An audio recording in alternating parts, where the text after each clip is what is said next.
तो जो आज हम टॉपिक करने वाले हैं, ये टॉपिक क्लास 10th का कार्बन इन इट्स कंपाउंड का is the most important topic. जो टॉपिक है that is ethanol and ethanoic acid.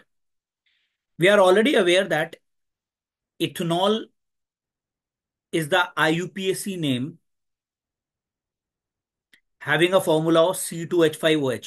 This is the second member after methyl alcohol. अगर आपको याद होगा, मिथाइल अल्कोहल CH3OH होता है, जिसका फॉर्मूला होता है CH3OH। And of course, common name is methyl alcohol and IUPAC name is methanol. Ethanol का जो common name है that is ethyl alcohol. So this is the first member. This is the second member. So as I have just now told you, ethanol is the second member of the alcohol family, and the structural formula can be written in this form: CH3CH2H, or you can also write the formula as C2H5OH. So one and only the same thing. Now the most important is what are the chemical properties of ethanol. जो हमारी सबसे important property है वो ये है, ethanol कभी भी litmus test नहीं देता है। Number one property that I have to tell you is ethanol never give litmus test. अगर वो लिटमस टेस्ट नहीं दे रहा है, इसका मतलब वो है कि वो एसिडिक नहीं है। तो that is not acidic. That means it can't convert blue litmus into red. That's why not acidic. In fact we always consider ethanol as neutral, हम उसे न्यूट्रल मानते हैं। The next reaction we have already done कि अगर मैं किस ethanol की combustion कर रहा हूं। कंबशन का मतलब होता है when you are trying to burn something in air. अगर आप उसे एयर में बर्न कर रहे हो, तो अगर मैं इथेनॉल को बर्न करूंगा, आप ये देखोगे ये रहा इथेनॉल C2H5OH। जैसे ही मैंने ऑक्सीडेशन की, of course carbon dioxide, water, heat और लाइट प्रोड्यूस करेगा। और उसके बाद ऑफकोर्स यहाँ दो कार्बन एटम है, तो मैं इसे बैलेंस कर लूंगा। The third is reaction with sodium metal. This reaction right now, what I am trying to tell you is actually called as a chemical test of, this is called as a chemical test of alcohol और ethanol. इसमें हम कुछ नहीं करते, हम सिर्फ एक test tube ले लेते हैं। In that test tube we are going to take up of course C2H5OH, and we'll try to add a small piece of what, sodium metal. When you add sodium metal into it, you'll find that what will happen, it is going to give you hydrogen gas, which of course, hydrogen can be actually distinguished or maybe can be easily traced by one of the sound which is called as the pop sound, showing the presence of hydrogen gas. So the reaction is, of course, C2H5OH plus sodium metal will give you sodium ethoxide. This is sodium, and this is ethoxide. And of course, hydrogen gas is evolved. The next reaction which I am going to take up is again a very, very important reaction. Very, very important means if you see last year के board के जितने भी questions होंगे, उसके अंदर आप देखोगे oxidation has been asked n number of times. So when I am talking about oxidation of course ethanol, ethanol whenever is being oxidized in the presence of any oxidizing agent like alkaline KMnO4 or acidified potassium dichromate, ये basically question क्या है, अगर मैं alcohol को oxidise करूं by using any oxidising agent like, as I said, alkaline potassium permanganate, or even if I'll say acidic potassium dichromate K2Cr2O7, you have to just warm it. जैसे आप heat या warm करोगे, आप ये देखोगे यहां से ये हाइड्रोजन हट जाएगा। ये देख रहे हो आप, this is called nascent oxygen. तो यहां से क्या होगा, एक ऑक्सीजन यहां ऐड हो जाएगा और एक ऑक्सीजन इस हाइड्रोजन के साथ जाकर बाहर निकल जाएगा, यानी वाटर बाहर निकल गया। So the product that I am getting is CH3COOH. That means we are getting ethanoic acids. I said CH3COOH, और वाटर बाहर निकल गया। एग्जाम में The question is asked, write down the reaction, and then they ask, what is the function of the two substances that we are using here? Of course, as I said, they are basically acting as oxidizing agent. So question is, what are oxidizing agent? Oxidizing agent basically वो होते हैं जो दूसरे को oxidise कर देते हैं और खुद जो होते हैं वो रिड्यूस हो जाते हैं. That means they provide oxygen. So ये इसको ऑक्सीजन प्रोवाइड कर रहे हैं. ये वाला ऑक्सीजन जो आ रहा है वो असल में कहां से आया है? This is from the oxidising agent which is these two. So the substances which give oxygen for oxidation are called oxidizing agent. For example, alkaline KMnO4 or potassium dichromate are oxidizing agent. So one reaction is this, which is very, very, very important. Another reaction which is very, very important is this dehydration of alcohol. Dehydration का मतलब होता है removal of water. To remove water. As I said n number of times, concentrated H2SO4 एक बहुत ही अच्छा oxidising agent होता है. I repeat, concentrated H2SO4 is a very strong dehydrating agent. अगर वो आपके हाथ पे भी गिरता है तो वो आपके हाथ से भी वाटर मॉलिक्यूल को पुल करने की कोशिश करता है. So if I try to write down this equation in this way, suppose CH2 और मैंने यहां OH लिखा. ये वाला H मैं जानबूझ के ऐसे लिख रहा हूं so that you will be able to understand कि मैं क्या करने वाला हूं. ये वाला H इधर शिफ्ट हो जाएगा और ये वाला H और ये वाला OH ये बाहर निकल जाएंगे. दैट मीन्स अगर ये यहां से और यहां से निकला, वाटर बाहर चला गया और यहां डबल बॉन्ड बन गया, that means you are getting ethene. So that means ethanol whenever is heated with concentrated H2SO4 at 170 degree centigrade or 443 Kelvin, you will find that it is going to give me alkene as a product. And the function of concentrated H2SO4, as I said, is nothing but it is acting as a dehydrating agent. The next reaction that we are going to take up is reaction, which is another very important reaction called esterification. In simple word, if I'll say esterification is basically that reaction where, of course, ester is being formed. So in a simple word, if I have to say, I'll say that if any carboxylic acid, right now, although we have ethanoic acid, but still अगर कोई भी carboxylic acid अगर किसी alcohol से react कर रहा है in the presence of concentrated H2SO4, in fact, it is being kept in water bath. अगर मैं इसे हीट करूं या सॉरी वार्म करूं in water bath, you will find that it will be converted into ester and water. The esters always have a sweet smell or a fruity smell. Fruity or sweet smell. This is called esterification. So if somebody will ask me what is esterification, I'll write whenever a carboxylic acid is warmed with an alcohol in the presence of concentrated H2SO4 on a water bath, the formation of an ester which has a sweet smell or a fruity smell, that's basically called as esterification is. Now let us take up the reaction right now, that how the reaction can be written. Again, very simple reaction. If I'll write here CH3 C double bond O, as I said हमारे course में ही ethanoic acid है, और दूसरा ethanol C2H5. मैं जान पूछकर alcohol में OH को यहां ना लिखकर मैं ऐसे लिख रहा हूं OH. The reason behind this is because अब मैं यहां से क्या करूंगा, वाटर को रिमूव करूंगा. ये रहा. सो मेरा वाटर बाहर चला गया. एरो पे एज यूजुअल कॉन्सेंट्रेटेड H2SO4 आएगा. तो जो मेरी प्रोडक्ट बन रही है वो बनी CH3 C double bond O.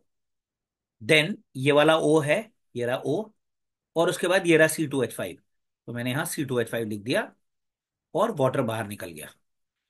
इस कंपाउंड का नाम वैसे हमारे सिलेबस में नहीं है, बट स्टिल मैं आपको नाम बता देता हूं. इसका नाम है ethyl. And since there are two carbon atom 1 and 2, इसका नाम है ethanoate. I repeat, it's called ethyl ethanoate. This is the IUPAC name, which is called International Union of Pure and Applied Chemistry. मैं इसका एक और नाम ये भी लिख सकता हूं, ethyl, and this is of course acetate. So I can write ethyl acetate also. But since I'm writing in bracket, इसका मतलब ये common name है. This is my IUPAC name, and of course this is my common name. सो ये हमारे सारे के सारे reactions थे इथेनॉल के। अब यूजेस ऑफ अल्कोहल में हम जा रहे हैं कि it is actually being used for drinking purpose, it is acting as an antiseptic in order to apply on wounds, cuts, etc. etc. Alcohol जो होते हैं वो एज अ सॉल्वेंट का भी काम कर रहे होते हैं, और एक बहुत इंपॉर्टेंट एंटी फ्रीजिंग एजेंट का काम करते हैं ये। That means they won't allow the water to freeze as such. और एक और हमने पढ़ा था denatured alcohol. Denatured alcohol क्या होता है? Whenever ethanol is mixed with, अगर मैं इथेनॉल को कुछ अनवांटेड सब्सटेंसेस ऐड कर दूं, फोर्सफुली इसमें अनवांटेड सब्सटेंसेस को ऐड करूं, जिसमें आता है मिथेनॉल, जो ऑफ कोर्स अनफिट होती है ड्रिंकिंग के लिए। You can say pyridine, you can also say copper sulphate CuSO4। this actually make your alcohol, or sorry, ethanol, unfit for drinking. That's basically called as what denatured alcohol is. I am not going to teach you what are the harmful effects of alcohol, आपको बहुत अच्छे से आते हैं। हम चलेंगे next compound की तरफ, और वो जो हमारा कंपाउंड है वो है इथेनोइक एसिड। एक और बहुत इंपॉर्टेंट कंपाउंड। इनफैक्ट अगर कार्बन कंपाउंड 8 मार्क्स का चैप्टर आ रहा है, तो आप लगा लीजिए 5 मार्क्स का जो चैप्टर होता है ये इन्हीं 3 टॉपिक्स में से आ रहा होता है, जो मैं अभी लेकर चल रहा हूं। I am on the second topic right now. उस टॉपिक में सेकेंड टॉपिक हमारा है इथेनोइक एसिड। इथेनोइक एसिड का कॉमन नेम होता है acetic acid. Formula as usual is CH3COH। And अगर मैं बात करूं HCOOH, इसका कॉमन नेम होता है फॉर्मिक एसिड। ये फर्स्ट मेंबर है फॉर्मिक एसिड, ये फर्स्ट मेंबर है हमारी होमोलोगस सीरीज में इन कार्बोक्सिलिक एसिड। और इसका आईयूपीएसी नेम एज यूजुअल, एक कार्बन है तो methane, E drop, oic acid, methanoic acid. On the other hand अगर मैं बात करूं सेकंड, तो एज यूजुअल मैंने बताया था कि यहां पर होमोलोगस सीरीज के अकॉर्डिंग अगर मैं इसमें CH2 ऐड कर दूं, तो this become CH3COOH, which is of course called as acetic acid. What is this called as? Acetic acid, which is also now called as ethanoic acid. ये IUPAC name है, ये दोनों आईयूपीएसी नेम है, methanoic and ethanoic of the corresponding formulas, और ये common name है। This is common name. Now let us go to the physical properties. Ethanoic acid का of course जैसे अल्कोहल का अल्कोहलिक ऑर्डर होता है, that means alcohol has got a alcoholic odour. जो आपका इथेनोइक एसिड है, ethanoic acid has got a vinegar like smell or maybe a pungent smell. And then next, ये water के साथ बिल्कुल कंप्लीटली मिसेबल होता है। उसका रीजन ये होता है बिकॉज ये जो आपका इसमें हाइड्रोजन बॉन्डिंग बनती है। क्या बनती है? Hydrogen bonding. Then of course it is problematic to your skin if it falls on your skin. The next is the most important, which is called glacial acetic acid. अगर हम acetic acid को freeze करते हैं, if we try to freeze acetic acid on at a temperature of approximately 16.6 degree, you'll find that it is going to appear almost just like a glacier. That's why it is actually called as what? Glacial acetic acid is, इसलिए हम इसे glacial acetic बोलते हैं।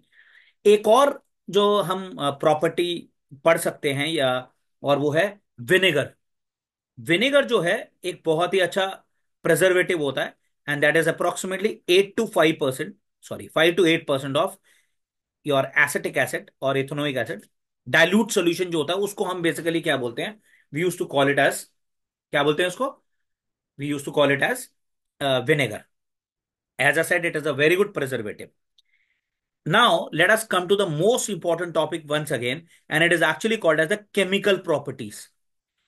Number one है action on the litmus. Ethanoic acid जो होता है वो एसिडिक होता है। The reason is because it has a tendency that it can turn blue litmus to red. तो ये भी एक डिस्टिंग्विश टेस्ट यूज हो सकता है, although this is not a chemical distinguish test, in order to distinguish in between your alcohol and your of course ethanoic acid or maybe carboxylic acid. The second reaction is ethanoic acid को अगर मैं sodium hydroxide से react करूं, of course this reaction which I am going to take up right now is called neutralisation reaction. Which reaction? Neutralisation.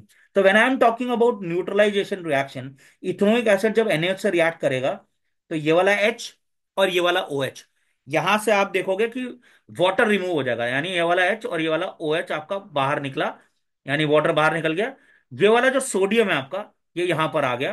तो the product that you are getting is CH3COONA। This is basically a salt, and this is sodium salt of carboxylic acid. We will study that this is also called as a soap.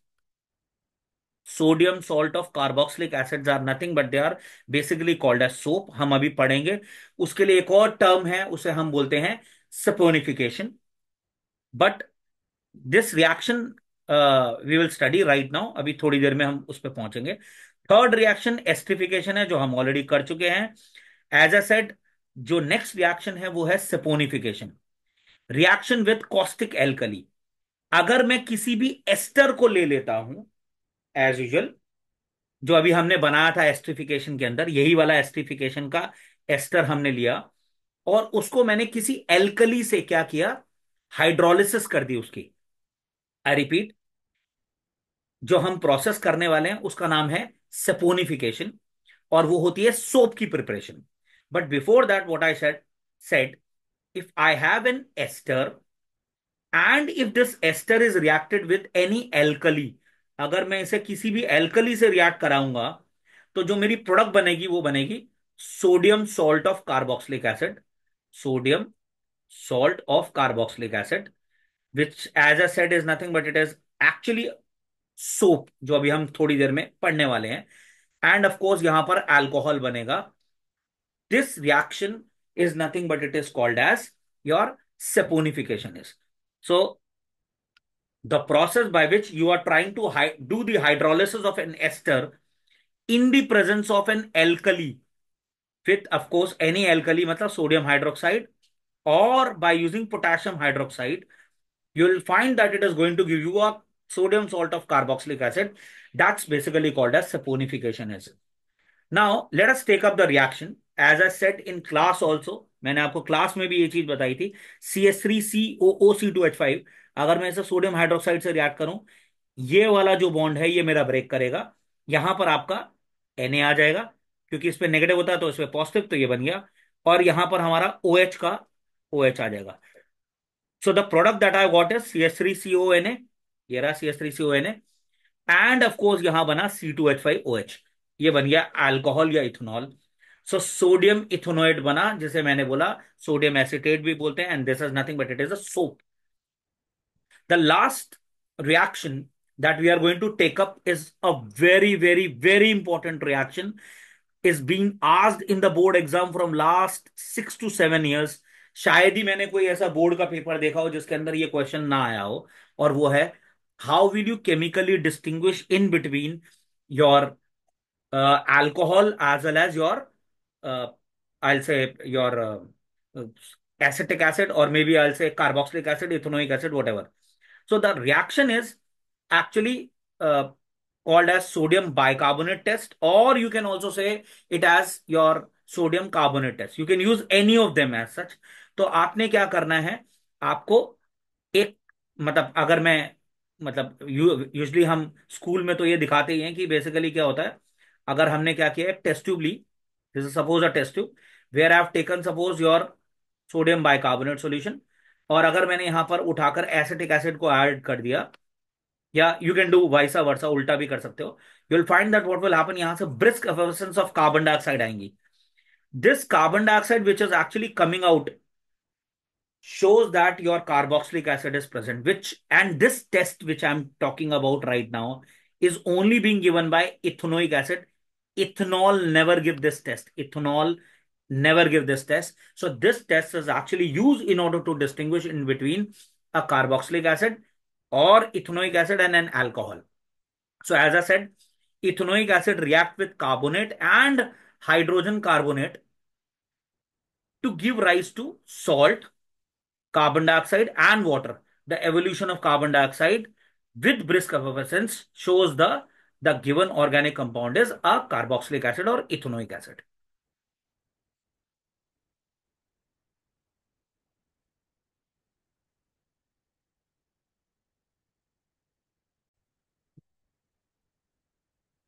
हम last पे चल रहे हैं और वो है uses of acetic acid. हम already कर चुके हैं कि ये मेडिसिन में यूज होता है, अगर आपको मालूम होगा, ब्लड प्रेशर जो होता है उसके लिए एसिटिक एसिड या एप्पल विनेगर जो होता है that is considered to be a very good medicine. It is use as a solvent. Glacial acetic acid is use as a laboratory reagent. और हमने अभी पढ़ा था acetic acid 5 to 8% of vinegar which is use as a food preservative in pickles etcetera etcetera etcetera. अब हम चल रहे हैं इस चैप्टर के उससे भी इंपॉर्टेंट टॉपिक की तरफ, और उस टॉपिक का नाम है soaps and detergent. Again a very important topic, specially इस पॉइंट ऑफ व्यू से कि एग्जाम में बहुत बार सोप्स एंड डिटर्जेंट्स आया हुआ है पेपर के अंदर. End of course let us start. Although we have just now done that soap is actually being prepared by one of the method which is called saponification, but let us start. अभी जब आपने देखा था तो मैंने आपको बोला था कि सोप इज अ सोडियम और potassium salt of carboxylic acid. This is what I said. अब अगर हम सिर्फ इतना भी लिख दें कि soap is nothing but it is actually the sodium और potassium salt of carboxylic acid, तो it is clear. So soap is the sodium or potassium salt of long chain of carboxylic acid. You can say fatty acid or carboxylic acid. One and only the same thing. अगर आप यहां पर भी full stop लगा दोगे, definition is 100% correct, NCERT में given है. And if you want to stretch the definition a little bit, you can even say that कि इसकी क्लीनेंसिंग प्रॉपर्टी होती है. तो मैंने आपको बताया था सोप को याद करने का बेस्ट तरीका सोप ही होता है. Stearic acid, oleic acid and palmitic acid. I'm just now taking up the formula of sodium stearate, that is C17H35CONA, or you can say sodium palmitate also, C15H35CONA. And the most important thing is all the soap solution are nothing but they are basic. Soap basic होता है इसीलिए it has a tendency that it turns red litmus into blue. And as I said right now, थोड़ी देर पहले मैंने आपको बताया कि इसे प्रिपेयर करने के लिए हम किसी भी एस्टर की हाइड्रोलिसिस करते हैं. और जैसे हम किसी एस्टर की हाइड्रोलिसिस करते हैं by using a caustic alkali, right, sodium hydroxide या पोटेशियम हाइड्रोक्साइड, करस्पॉन्डिंग सोप बन जाता है. Now we are going to the most important topic. Last year भी ये क्वेश्चन पेपर में आया हुआ है और उसका नाम है हाउ डज और how is it possible that the cleansing action of a soap work. So we are going to take up right now to the most important, and as usual I'm not going to say that it is a challenging topic, it's very easy. So let us understand the cleansing action of a soap. First of all, let us understand how does exactly the soap molecule look like.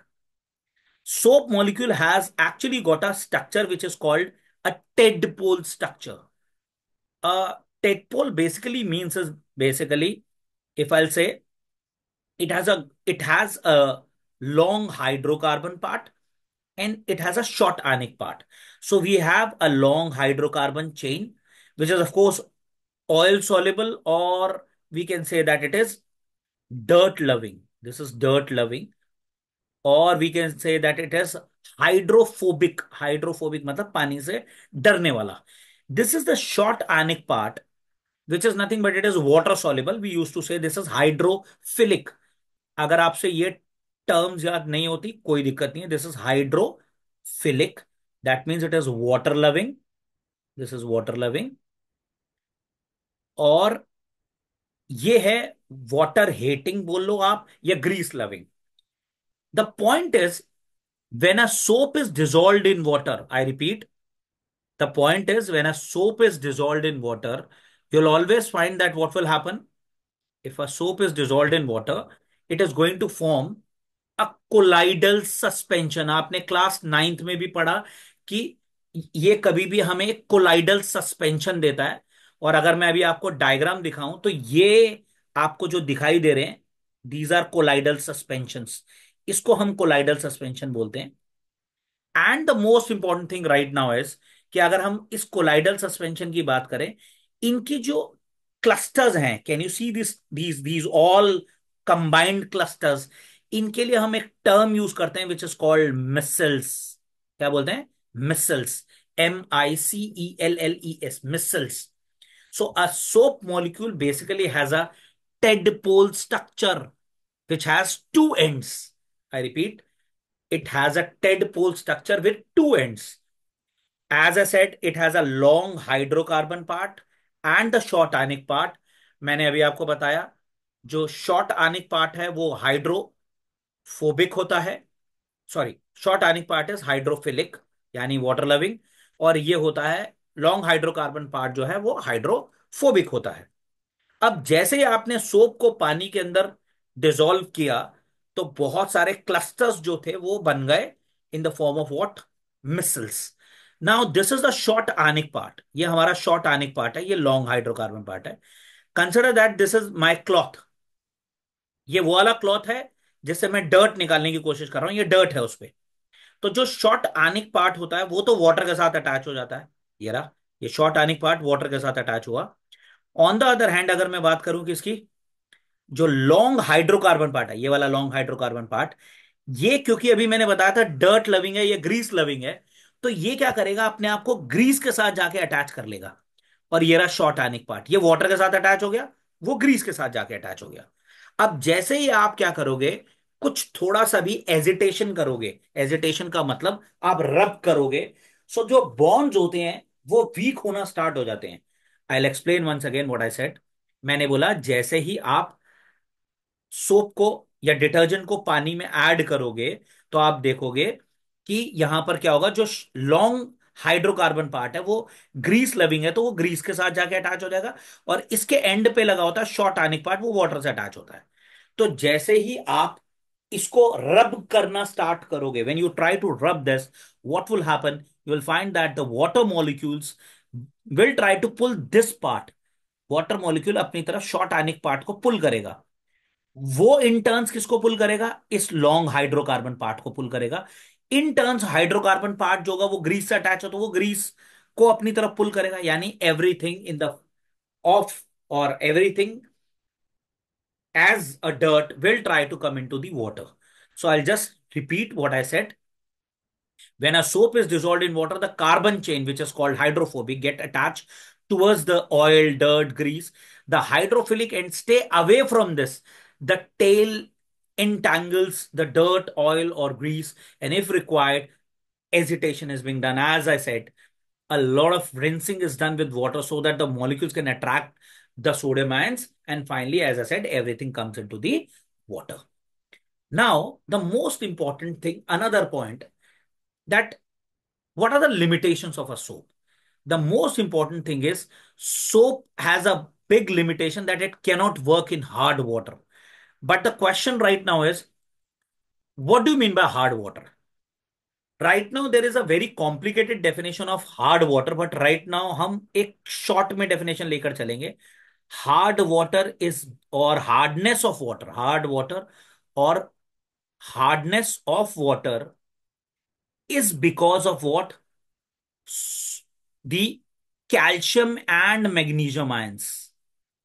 I repeat, the hard water is only because of the calcium and the magnesium ions, which actually are able to react when. अब now what will happen?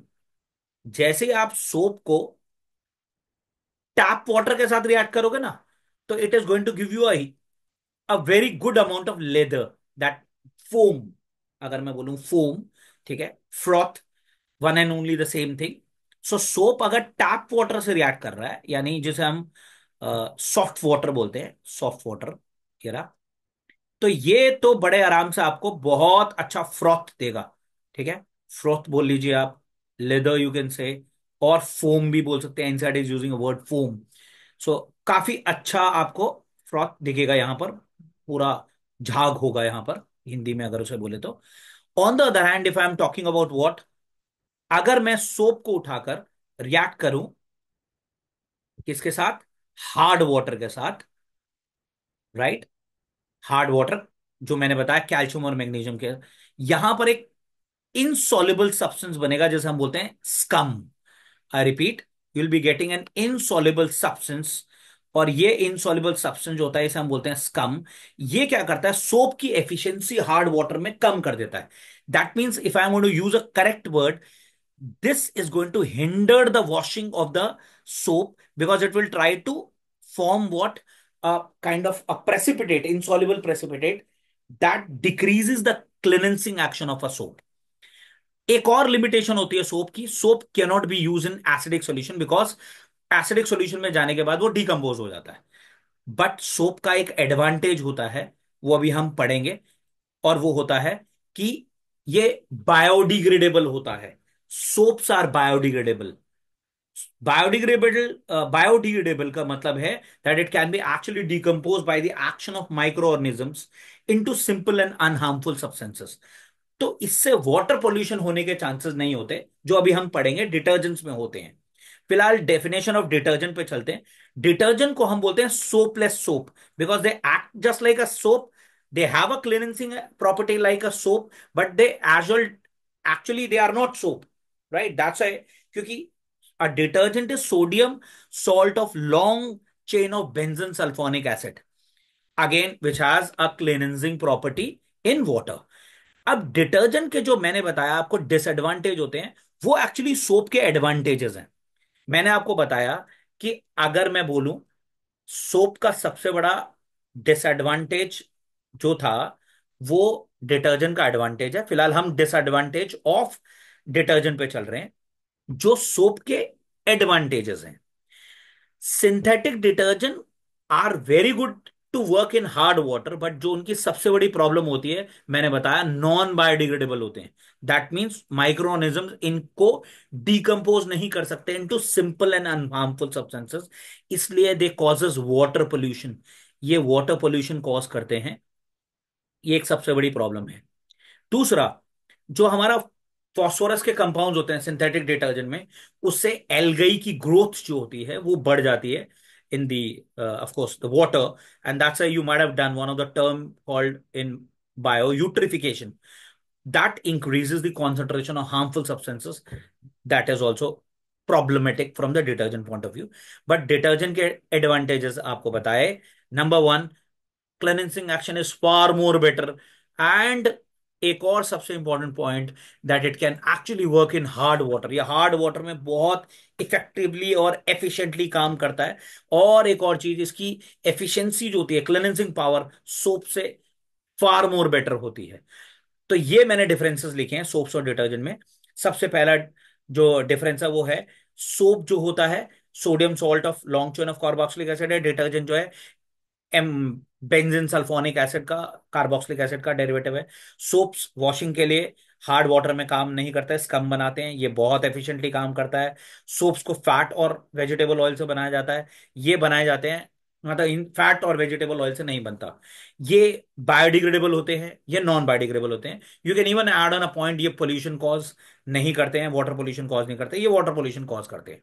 सो ये हमारा lecture यहां तक है, इसको आपने पढ़ लेना है। हार्ड वाटर और सॉफ्ट वाटर को क्या आप डिस्टिंग्विश कर सकते हो? एक क्वेश्चन है, can we distinguish hard water and soft water by using soap? Yes, hard water और सॉफ्ट वाटर को क्या हम डिटर्जेंट से डिस्टिंग्विश कर सकते हैं? तो आंसर है नहीं। सोप से कर सकते हैं, yes.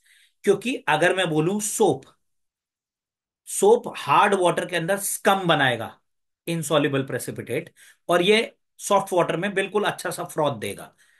On the other hand, अगर मैं आपको बोलूं क्या डिटर्जेंट में ऐसा होता है, डिटर्जेंट तो कैन एक्चुअली और efficiently work in both the mediums. So soft और हार्ड वाटर को we can not distinguish by using what, we can not use distinguish by using detergents, but soap से हम डिस्टिंग्विश कर सकते हैं। As I said, hard water में scum बनाएगा, insoluble substance, और सॉफ्ट वाटर में वो क्या बनाएगा? सॉफ्ट वाटर में वो फ्रॉथ बनाएगा या लेदर देगा, फोम बनाएगा। ठीक है, that's why we can distinguish by using soap, not by detergents.